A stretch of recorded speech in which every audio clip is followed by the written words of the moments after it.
Hello everyone, सभी को मेरा नमस्कार।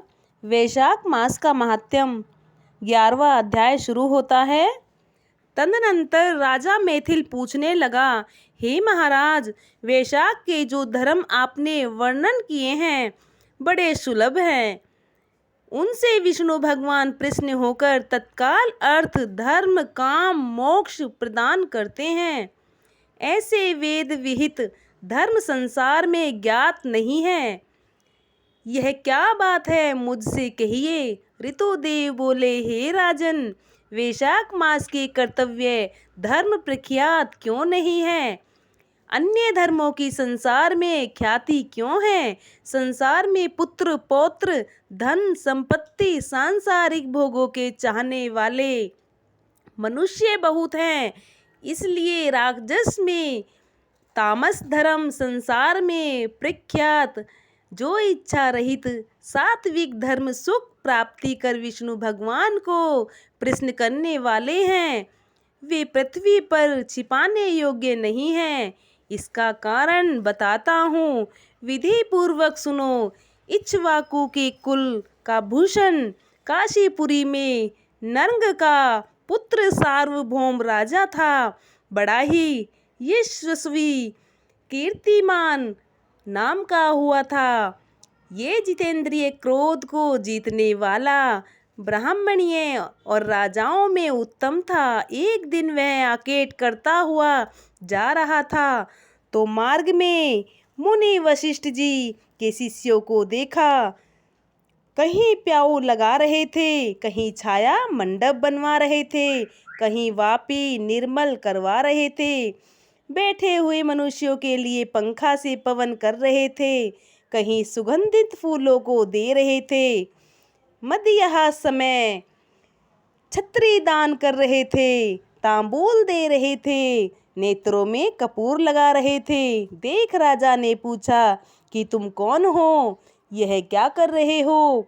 वे बोले, हम वैशाख मास में कर्तव्य धर्मों का गुरु वशिष्ठ जी की आज्ञा से कह रहे हैं, जिनके करने से धर्म कर्म काम मोक्ष मिलती है और विशेष फल गुरु जी से जाकर पूछो। यह सब सुन राजा वहाँ से तत्काल चल दिए और वशिष्ठ जी के आश्रम में जा पहुँचे। राजा गुरु वशिष्ठ जी को प्रणाम करके वहाँ पर बैठ गए और कहने लगे कि हे मुनीश्वर, मैंने मार्ग में आपके शिष्यों को शुभ कर्मों को करते देख उनसे पूछा कि यह क्या कर रहे हो, क्यों, किस फल के लिए निर्मित कर रहे हो?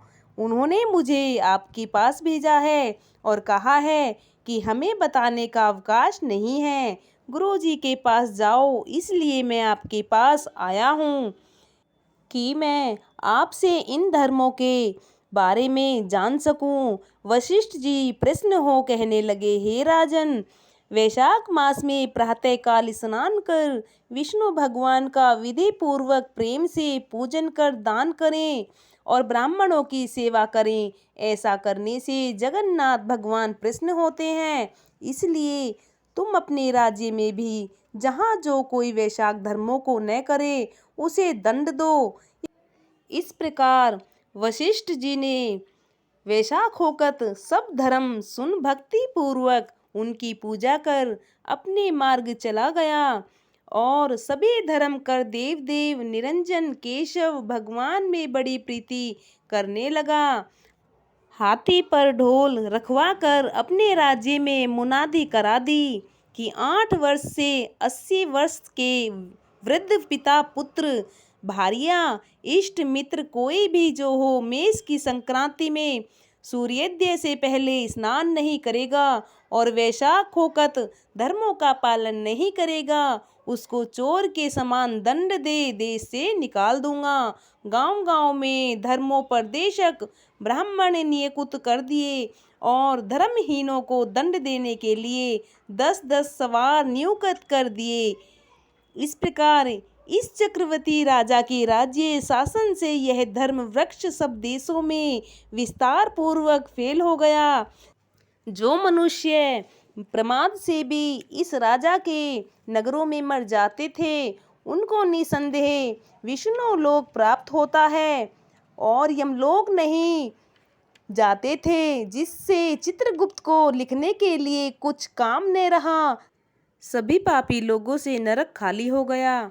तभी नारद जी धर्मराज के पास जाकर बोले, हे राजन, नरक में पहले हाहाकार मच रहा था, अब सुनाई नहीं देता है। खोटे कर्म करने वाले को माया और दब से बूढ़े पापी मनुष्य तुम्हारे लोक में क्यों नहीं आते हैं? चित्रगुप्त भी हाथ पर हाथ धरे बैठे हैं, इसका क्या कारण है? तभी धर्मराज बोले, हे नारद, आजकल पृथ्वी का राजा हषिकेश पुराण पुरुषोत्तम का बड़ा भक्त है। उसने अपने देश भर में मुनादी करा दी कि सब छोटे बड़े बूढ़े मेघ संक्रांति में वैशाख मास के धर्म का पालन करें, उल्लंघन करने पर दंड के भागी होंगे।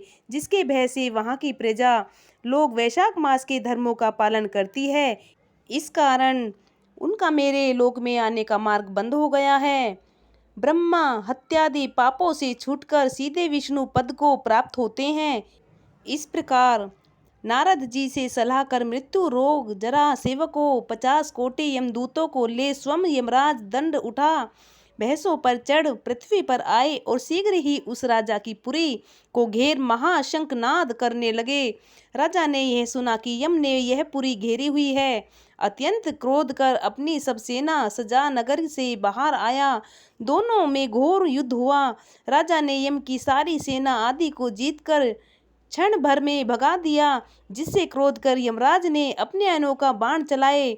ढाल तलवार उठा राजा को मारने को आया। तब राजा ने 3 बाणों से यमराज के धनुष ढाल तलवार सब काट गिरा दिए।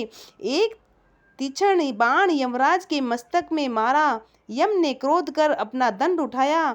यह सब देख विष्णु भगवान ने अपने भक्त की रक्षा के लिए सुदर्शन चक्र छोड़ा, जो रण में आ ब्रह्मास्त्र का निवारण कर यम को मारने को उद्यत हुआ। राजा सुदर्शन चक्र को नमस्कार कर स्तुति करने लगा कि इस यम की रक्षा कीजिए। सुदर्शन चक्र राजा की स्तुति करने पर बैकुंठ को चला गया। यम बहुत उदास हुआ, ब्रह्मा जी के पास गया। लोकपाल और दिक्पाल बैठे उपासना कर रहे थे।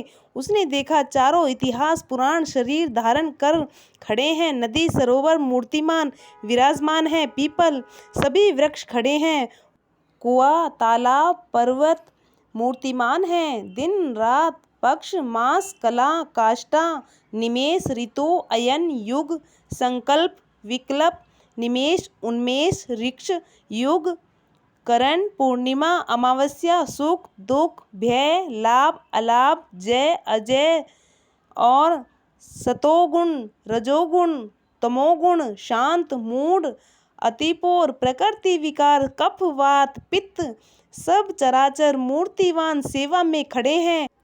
और इतना ही नहीं, अचरज से कहने लगे कि यम के यहाँ आने का क्या कारण है।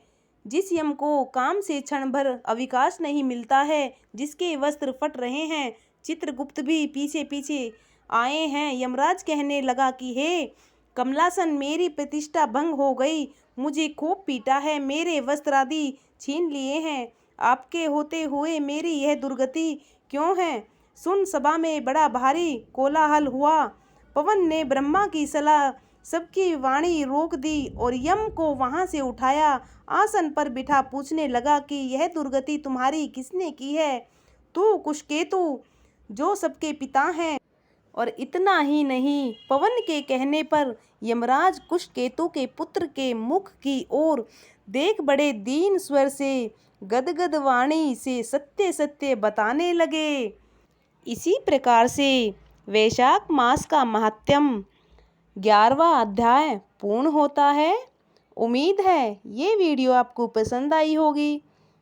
वीडियो को सब्सक्राइब करें, लाइक करें, शेयर करें। मिलते हैं अगली वीडियो में।